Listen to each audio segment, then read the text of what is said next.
शब्दों से भावनाएं गढ़ने वाले, कहानियों में समाज का आईना दिखाने वाले, मशहूर स्क्रीन प्ले राइटर, संवादकार, कहानीकार श्री अशोक मिश्रा जी इस वक्त हमारे बीच में हैं। एक बार फिर से जोरदार तालियां हो जाए और तालियों की गड़गड़ाहट कम नहीं होनी चाहिए, क्योंकि सर एक ऐसे लेखक हैं जो सिर्फ कहानी नहीं लिखते हैं, वो सोच लिखते हैं, समाज लिखते हैं और दिलों को छू जाने वाले सच लिखते हैं। सर मैं चाहूंगी कि आप माइक ले लीजिए। सर एक आम इंसान से, एक आम आदमी से ये सफर आपने शुरू किया और आज मशहूर स्क्रीन प्ले राइटर आप हैं। सर ये सफर सबसे पहले मैं जानना चाहूंगी आपका कैसा रहा है, कितनी कठिनाइयां आई हैं? देखिए, कठिनाइयां तो हर आदमी की जिंदगी में होती हैं, कोई नई बात नहीं है। इंसान के, देवताओं के जीवन में भी बहुत कठिनाइयां रही हैं। रामचंद्र जी के जीवन में कम कठिनाई थी, कृष्ण जी के जीवन में कम कठिनाई थी। तो कठिनाइयां जीवन का एक पार्ट होता है, उससे कोई, मैं तो उसको मानता भी नहीं कि वो कठिनाई थी, वो एक एक्सपीरियंस होता है, अनुभव होता है। क्योंकि हम लिखते हैं, फिल्में लिखते हैं हम, और कई फिल्में मैंने लिखी हैं। उस सब फिल्म में मैंने वही लिखा है जो मेरा अपना अनुभव था, पूरी जिंदगी का जो अनुभव था। तो इसलिए कठिनाइयां और संघर्ष, ये सब किसके जीवन में संघर्ष नहीं है? कोई अगर मैं कहूँ हाथ उठाए और कहे कि मेरे जीवन में संघर्ष नहीं है, तो कोई भी आदमी नहीं होगा। बिल्कुल सर, आपने एकदम सही कहा। और कहते हैं ना कि हर किसी को ये लगता है कि मेरे ही जीवन में संघर्ष है, दूसरे के जीवन में नहीं, लेकिन हकीकत यह है कि सभी के जीवन में संघर्ष है और अपने अपने संघर्ष सभी पूरे करते हैं, उनका करना ही पड़ता है। सर अगर मैं सिनेमा की बात करूं तो सर क्या आज भी समाज को सिनेमा आईना दिखा रहा है, या आपको क्या लगता है कि सिर्फ एंटरटेनमेंट हो रहा है? देखिए, मैं जिस तरह के सिनेमा से जुड़ा रहा हूं, और मैंने अभी तक केवल करीब 13-14 फिल्में लिखी हैं, जिसमें से 6 फिल्मों को सर्वश्रेष्ठ फिल्मों का राष्ट्रीय पुरस्कार मिला है। क्योंकि मैंने हमेशा लोगों की बात की है अपने फिल्मों में। अभी हालिया रिलीज फिल्म थी हमारी कटहल, नेटफ्लिक्स में, जिसमें सान्या मल्होत्रा थी, राजपाल यादव और रघुवीर यादव, तमाम एक्टर थे उसमें, विजय राज। उसको अभी नेशनल अवार्ड मिला कुछ दिन पहले, 15-20 दिन पहले, 1 महीने पहले, दिल्ली में। तो जो भी कहानियां हम लेते हैं अपनी फिल्मों के लिए, वो सब जिंदगी से, अपने आसपास से, आप लोगों की कहानी। मेरा इंटरेस्ट रहता है कि मैं उन लोगों की कहानी नहीं लिखूं जिनकी कहानी सब लिखते हैं। जो अपर क्लास की कहानी मैं नहीं लिखना चाहता, मैं लोअर क्लास की कहानी लिखना चाहता हूं। मेरे कहानी के हीरो होते हैं सब्जी बेचने वाले, या दूध बेचने वाले, या ड्राइवर। तो इनकी कहानी कोई नहीं लिखता, तो मैं आम जन की कहानी लिखना पसंद करता हूं। बिल्कुल सर, यानी कि एक आम आदमी की कहानी, उसके संघर्ष। सर एक सवाल मेरा कि क्या लेखक सच में आजाद होता है? ये डिपेंड करता है कि आप किसके साथ काम कर रहे हैं, और अगर डायरेक्टर सुलझा हुआ है, जैसे मैंने श्याम बेनेगल के साथ बहुत काम किया। उनकी सीरियल लिखा मैंने, भारत एक खोज, जो बड़ा मशहूर हुआ। और भारतीय संस्कृति को अगर समझना हो तो किताबों में पढ़ने के बजाय अगर आप भारत एक खोज देख लें, यूट्यूब में है वो, तो आप पूरी संस्कृति को समझ सकते हैं, भारत की 5000 साल की सभ्यता को। तो वो बहुत सुलझे दिमाग के थे, उनका राजनीतिक समझ, सामाजिक समझ, आर्थिक समझ अच्छी थी। तो उनके साथ मेरा कम्युनिकेशन अच्छा हुआ और मैं पूरी आज़ादी के साथ लिख सका। और उनके साथ मैं लिख नहीं पाता अगर कोई ऐसा डायरेक्टर हो, प्रोड्यूसर हो, जो आज़ादी नहीं देता आपको राइटिंग की, तो मैं उनके साथ नहीं लिख सकता। कोई भी आदमी उसी आदमी के साथ काम कर सकता है जो उसको आज़ादी दे। आप नहीं काम कर सकते कैद में रह के ना, क्रिएटिव काम तो नहीं कर सकते। लेबर का काम भले आप कर लें कि ईंट उठाना है भाई, इधर से उधर रखना है, पर अगर आपको कोई क्रिएटिव काम करना है, रचनात्मक काम करना है, तो आपको आजादी होनी ही चाहिए। आजादी के बिना क्रिएटिविटी नहीं आ सकती सामने। सर कभी ऐसा हुआ है कि जो सच आपने लिखा हो उसको लेकर आपसे कहा गया हो कि ये क्यों लिखा, या फिर सिस्टम हिला हो, या पीछे से प्रेशर आया हो, ऐसा कुछ हुआ है कभी? ऐसा कुछ नहीं खास नहीं हुआ मेरे साथ कि कभी एक आध बात उठी कि भाई आपने ऐसा क्यों लिख दिया है, कुछ पॉलिटिकल लोगों ने ऑब्जेक्शन उठाया तो हमने उसका तर्क दिया कि हमने इसलिए लिखा है, आप समझ नहीं रहे हैं कि हमने आपके हित में लिखा है, उसको समझ रहे थे कि हमने उनके खिलाफ लिखा है। तो ऐसा कुछ, और विवादास्पद लिखना मुझे पसंद भी नहीं है। कंट्रोवर्शियल लिखना, कंट्रोवर्शियल लिख के अपनी फिल्म को हिट कराना, कंट्रोवर्सी के जरिए कोई काम अगर हिट होता है तो वो असली हिट नहीं होता है। तो मेरी कोशिश ये होती है कि मैं ऐसी कहानी लिखूं जिसका कोई मतलब हो, कंट्रोवर्सी ना हो जिसमें। और ऐसा कोई प्रेशर अभी तक तो आया नहीं मेरे ऊपर कि मैं कोई चीज कट करूं या ये करूं। अच्छा सर, ऐसा प्रेशर तो नहीं आया होगा, लेकिन क्या कभी ऐसा हुआ है कि आप कोई सीन लिख रहे हो, दिमाग कहता है कि ये नहीं चलेगा, लेकिन दिल ये कहता है कि नहीं ये सच है और ये दिखाना है, फिर आप दिल और दिमाग में किसको चुनते हैं? बड़ा मुश्किल सवाल है कि आंख और कान में या आंख या नाक में आप किसको चुनना चाहेंगे। हर चीज इंपॉर्टेंट है, दिल के बिना भी आप नहीं लिख सकते, दिमाग के बिना भी आप नहीं लिख सकते, और इन दोनों का मिश्रण ही रचनात्मकता होती है, क्रिएटिविटी होती है। तो ऐसा कोई विभाजन नहीं होता कि दिल कुछ कह रहा हो, दिमाग कुछ कह रहा हो। हम जो भी काम करते हैं अपनी जिंदगी में वो दिल लगा के करते हैं और दिमाग लगा के करते हैं। अगर दिमाग लगा के कर रहे हो और दिल ना लग रहा हो तो हम तो बोर हो जाते हैं, उठ के भाग जाएंगे। तो दोनों का संतुलन बहुत जरूरी होता है, बैलेंस बहुत ज्यादा जरूरी जी, है। जी, जी। सर, कभी ऐसा हुआ है कि किसी किरदार को आप लिख रहे हो और उसमें थोड़ा सा खुद को भी लिख दिया हो? लगभग हर किरदार में मैं खुद मौजूद होता हूँ। मैं अपने आप को ही लिखता हूँ, अपने अनुभवों को ही लिखता हूँ। और आज मैं जैसे बैठा था तो यहाँ जो गेस्ट हाउस है वहाँ मैं बैठा था, तो वहाँ एक यंग लड़का बैठा हुआ था और वो कुछ नोट कर रहा था केटरर को बुला के कि ये मिठाई कहाँ से आई है, क्या है क्या। तो मैंने उनसे पूछा कि आप कौन हैं? तो उन्होंने कहा मैं डॉक्टर हूँ और प्रोटोकॉल के तहत मैं आया हूँ। सुमित बैठे हुए भी हैं, वो डॉक्टर साहब हमारे जे हॉस्पिटल में, आप मेडिकल ऑफिसर हैं। तो मुझे बड़ा इंटरेस्टिंग लगा ये कैरेक्टर कि जो खाने की चेकिंग करता है पहले, किसी के आने के पहले। तो ऐसे अनुभव अब मैं इनको एक कैरेक्टर बनाऊंगा किसी फिल्म में, मैं ये कहने ही वाली थी कि अब नेक्स्ट टाइम आप इन्हीं को तो नहीं लिख देंगे? हाँ, तो ये नए अनुभव मिलते हैं। ऐसे मुझे लगता है अगर आप नजरें घुमाएंगे तो शायद ऐसे कई किरदार आपको यहाँ पर मिल जाएंगे। बिल्कुल, ये सारे किरदार सामने बैठे हैं जो फौजी लोग हैं, मैं इनको ये तो हमारे रियल हीरोज हैं और इन पर तो न जाने कितनी बार लिखा गया है और जितनी बार लिखा जाए वो कम ही लगता है सर। इनके ऊपर खूब लिखा जाना चाहिए। और मुझे देख के आश्चर्य हो रहा है कि ये हमारे लिए ताली बजा रहे हैं, जबकि हमको इनके लिए ताली बजाना चाहिए। जय हिंद। बिल्कुल सर। और देखिए किस तरीके से जोश हाई हो गया है आपका ये जो कॉन्वर्सेशन है। एक तरफ चेहरे पर मुस्कान भी मुझे नजर आ रही है, दूसरी तरफ जोश हाई भी नजर आ रहा है।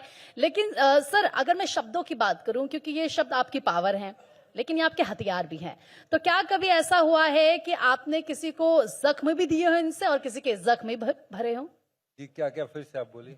जो आपके शब्द हैं यही आपके हथियार है, तो क्या कभी ऐसा हुआ है कि इन शब्दों के जरिए किसी को जख्म भी मिल गए हों और किसी के जो जख्म थे वो भर भी गए हों? शब्दों से जख्म तो मैं देना पसंद ही नहीं करता। मुझे लगता है इस समय सबसे ज्यादा दुनिया को जरूरत है जख्मों को भरने की। तो मेरी कोशिश होती है कि जख्म न दूं मैं, अगर जख्म लग भी जाए तो फौरन मलहम पट्टी करूं, सुधारूं और आराम दूं जिसको मेरे शब्दों से अगर जख्म लगा है तो। और एक क्रिएटर का क्या काम होता है? उसका काम जख्म देना नहीं होता है। किसी भी बड़े राइटर को ले लीजिए, शेक्सपियर को ले लीजिए, तुलसीदास को ले लीजिए, कालिदास को ले लीजिए, ये जख्म देने के राइटर नहीं है। इस सारे लोगों ने अपनी अपनी तरह से जख्मों में मलहम लगाए हैं, दुखों को दूर किया है। जैसे कि बुद्ध ने, महावीर ने, तमाम लोगों ने यही काम किया है। बिल्कुल सर, आपने बहुत खूब ये कहा है। सर, क्या कभी ऐसा हुआ है कि ऐसी कोई कहानी जिसने आपको खूब रुलाया हो? मेरी अपनी कहानियों को में जहां भी ऐसे सीन आते हैं, जैसे वेलकम टू सज्जनपुर एक फिल्म लिखी थी मैंने, उसमें वो एक अजीब सी प्रेम कहानी थी जिसमें हीरो प्यार करता है हीरोइन को और जबकि हीरोइन शादीशुदा है। और वो लेटर राइटर है, एक चिट्ठियां लिखता है, तो वो उससे अपने हस्बैंड को चिट्ठी लिखवाने आती है। आपने शायद फिल्म देखी हो। तो वो चिट्ठी जो वो बोलती है वो लिखता है, पर अपने उसमें भाव भर देता है, क्योंकि उसको वो लड़की अच्छी लगती है। उधर उसका हस्बैंड परेशान हो जाता है वो चिट्ठियां पढ़ पढ़ के, और वो कहता है कि तुम मुझे लेने यहां से ले जाओ ना, ऐसा लिखवाती है वो। तो वो लिखता है, तुम मुझे लेने के लिए आते क्यों नहीं। मतलब इमोशन बदल देता है, चीज वही लिखता है जो वो बोल रही है। तो इससे उसका हस्बैंड परेशान हो जाता है और लिखता है कि मैं तेरे को जल्दी से जल्दी बंबई बुलाना चाहता हूँ। बंबई में काम करता है और मैंने पैसे का इंतजाम कर लिया है, अब मैं अपनी एक किडनी बेच रहा हूँ और तेरे को बुला रहा हूं मैं। तो ये लेटर पढ़वाती भी उसी से है। अमृता राव ने वो किया था और श्रेयस तलपड़े था। तो वो पढ़ता है तो शॉक्ड हो जाता है, अरे बाप रे, उसने कितना बड़ा क्राइम कर दिया पति पत्नी के बीच में कि उसको किडनी बेचनी पड़ रही है। तो कहीं से अपनी जमीन बेच के जाता है और उस बंबई, और उसको पैसा देता है और कहता है तू किडनी मत बेच, और गांव से किसी ने पैसा भेजा और वो करके वहां से वापस चला जाता है। फिर वो अपने वाइफ को कहता है तू आ जा। तो ये उसको स्टेशन में छोड़ने गया है और ट्रेन जा रही है तो ये रो रहा है। तो इसको लिखते समय, उसको देखते समय बहुत रोता हूँ, अभी भी रोता हूँ, सुनाते समय भी मेरी आंखों में आंसू हैं। तो आप इमोशनल हो जाते हैं, और मुझे लग रहा है कि आप अभी भी इमोशनल हो अभी गए। भी इमोशनल हूँ मैं। बिल्कुल सर, क्योंकि किरदार कुछ ऐसे ही होते हैं और जब उनको लिखा जाता है उसी तरीके से। मैं आपसे यही पूछने वाली थी कि सर, आपकी कहानी कब पूरी होती है? जब आप किसी किरदार को लिख लेते हैं या जब दर्शक उसे महसूस करते हैं? एक तो मुझे सफल प्रेम कहानी लिखना पसंद नहीं है, मुझे असफल प्रेम कहानी लिखना पसंद है। सर, उनमें दर्द बहुत होता है, जिसमें प्रेमी प्रेमिका नहीं मिल पाते। नॉर्मली फिल्मों में होता है कि प्रेमी प्रेमिका अंत में मिल जाते हैं, और अगर धरती पे मर भी गए वो, तो ऊपर दिखा दिया जाता है सिनेमा में कि वो जिंदा हो गए और एक दूसरे को वरमाला पहना रहे हैं। मुझे असफल प्रेम कहानियां ज्यादा इंटरेस्ट करती हैं, क्योंकि मुझे लगता है ज्यादातर लोगों के जीवन का जो प्रेम है वो असफल रहा है। यहां से हाथ उठाए कहेंगे तो सारे लोग हाथ उठाएंगे कि हाँ, हमारा असली जो प्रेम था वो असफल था। तो मुझे असफल प्रेम कथाएं पसंद है लिखना। और आपने क्या पूछा? सर, मैंने ये पूछा कि जो दर्शक होते हैं जब उसको महसूस करते हैं तो आपको लगता है कि अब लिखना सफल हुआ? हाँ, अगर दर्शकों की प्रतिक्रिया से हमको समझ में आता है कि जो हम कर रहे हैं वो सही कर रहे हैं कि गलत कर रहे हैं। तो अभी तक जितनी भी मेरी फिल्में हैं, जिन लोगों ने उसको देखा है, और जैसे हालिया कटहल को दुनिया भर के लोगों ने देखा, Germany, France, England, Pakistan, Hindustan में काफी लोगों ने देखा। दुनिया भर के क्रिटिक्स ने उस फिल्म के बारे में लिखा, और मुझे लगा कि ये इस तरह का कंटेंट दुनिया में जाना चाहिए। और दूसरा, मुझे पसंद है हास्य और व्यंग लिखना। मैं दुख भरी कहानी नहीं लिखना चाहता। असफल प्रेम भी लिखूंगा मैं तो हंसते हंसाते हुए, रोते रुलाते हुए नहीं। पर सर, अभी तो आपने कहा कि मुझे ऐसे कहानियां लिखना पसंद है जिसमें प्रेमी प्रेमिका मिल नहीं पाते। असफल प्रेम लिखना मुझे पसंद है, पर रोता हुआ प्रेम नहीं। पर सर, अगर कोई बिछड़ेगा प्रेमी और प्रेमिका, तो यहाँ पर रोना ही होगा सर। उसमें जो एक टीस होती है ना, एक कसक होती है, जो वो जिंदगी भर आपको गुदगुदाती रहती है।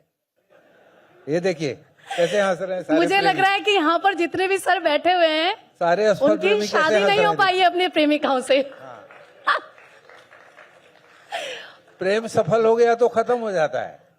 जो प्रेमी प्रेम करके शादी कर लेते हैं, उसके बाद हमने बहुत सुना है कि उनका प्रेम, जीवन में प्रेम धीरे धीरे कम हो रहा है। तो हंसते हंसाते कोई बात कही जाए अगर, तो लोगों तक ज्यादा पहुंचती है। तो मतलब आप ये कह रहे हैं कि ये बेहतर ही है कि अगर प्रेमी और जो प्रेमिका है वो ना ही मिले तो बेहतर है, जिंदगी भर के लिए, भले कुछ क्षण के लिए दुख दर्द क्यों ना हो। मिल जाए तो अच्छा है। ऐसा नहीं कि मैं ठान के चला हूं कि मैं मिलने नहीं दूंगा, लेकिन मैं अपनी व्यक्तिगत पसंद बता रहा हूं, पर्सनल। जी सर, एक और सवाल मैं पूछना चाहूंगी। आजकल अगर हम देखें जो लेखक हैं, क्या लगता है कि सर क्रेडिट लेने की क्या एक होड़ सी है, या फिर जो क्रेडिट है वो मिल नहीं रहा है, और इसको आप भविष्य में कैसे देखते हैं? देखिए, अगर आप में प्रतिभा है टैलेंट है अगर आपके अंदर, अच्छा आप सोचते हैं और आप देश के लोगों को जानते हैं, तो आपको आज नहीं तो कल वो क्रेडिट मिलेगा ही मिलेगा, वो सम्मान मिलेगा ही मिलेगा। मैं तो एक बहुत छोटी जगह से चलता हुआ, सफर करता हुआ बम्बई पहुंचा हूं, और मैंने अपनी यहाँ एक छोटी मोटी जगह बना ली है। तो क्योंकि मैं पढ़ लिख के, सीख समझ के फिल्म इंडस्ट्री में आया था। यहाँ आने से पहले मैंने नेशनल स्कूल ऑफ ड्रामा से पास किया, 3 साल का थिएटर कोर्स किया, फिर बम्बई आया, लिटरेचर पढ़ता रहा, पोएट्री पढ़ता रहा। तो यहाँ लिखना मेरे लिए कठिन नहीं था, आसान हो गया। तो आप में से जो भी लिखना चाहता है या एक्टिंग करना चाहता है या डायरेक्शन करना चाहता है, तो लिखें, पढ़ें और अपने टैलेंट को बढ़ाएं। तो इस लाइन में आपका स्वागत है, जैसा कि और भी लाइन में आप काम कर सकते हैं। ये लाइन भी बड़ी अच्छी हो गई है, सिनेमा लाइन, OTT के आने से वेब सीरीज बनने लग गए हैं, टेलीविजन है, रील्स बनने लग गए हैं आजकल। बिल्कुल। तो सर कहीं ना कहीं हम तो बदलता हुआ दौर भी देख रहे हैं, बदलता हुआ वक्त भी देख रहे हैं, और आपसे सच में बातचीत करके बहुत अच्छा लगा है। और जिस तरीके से यहाँ पर लोगों ने ठहाके लगाए, लगता है उन्होंने भी इसको खूब एंजॉय किया है। सर बहुत बहुत शुक्रिया आपका हमारे साथ बातचीत करने के लिए, भारत 24 के मंच पर आकर। शुक्रिया सर। भारत 24 को मेरा धन्यवाद कि उन्होंने मुझे ये सम्मान दिया, और एक बड़े कार्यक्रम में, एक बड़े चैनल में मैं उनका आभारी हूँ। मैं आपका आभारी हूँ कि आपने इतने अच्छे ढंग से सारी बातें मुझसे निकलवा ली। मैं भारत 24 की पूरी टीम का आभारी हूँ, और मेरी शुभकामनाएं हैं ये चैनल रोज आगे बढ़ता चला जाए। धन्यवाद, शुक्रिया। Thank you so much sir.